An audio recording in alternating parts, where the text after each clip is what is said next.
Yan yung time na nabayinat ako. Pagkatapos ko mga nakapagbasa kasi ako. Hindi ako nakikinig sa mga matatanda na huwag kang magbabasa muna, huwag kang magagawa, huwag kang maliligo. Dahil sa katigasan ng ulo, ayan ang nangyayari. Nakailang balik na ako ng mga doctors na, kung saan ako nagdadala ng mga doktor. Kung ang dami ko ininom na gamot, di naman effective, hindi naman ako nakakapaglakad. Nagpadala din ako sa albularyo. Nasibit nga daw ng lamig, kaya please makinig kayo. Akala ko that time yung mamatay na ako kasi kung ano nararamdaman kong sakit sa katawan ko. Akala ko ang bayonat ay hindi totoo, pero totoo pala. Kaya maniwala kayo sa mga kakatanda. Ayan, matutumba pa ako. Sakit kasi ng tuhod ko yan, sobrang laki.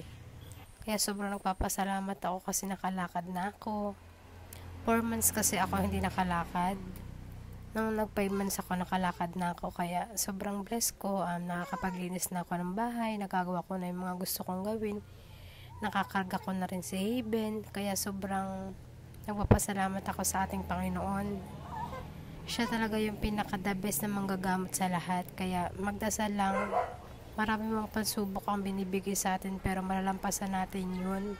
Magdasal lang tayo, magtiwala lang tayo sa Kanya. Maraming salamat, Lord. Kahit matagas yung ulo ko, hindi ko pa rin ako pinapabayaan. Maraming salamat, Panginoon.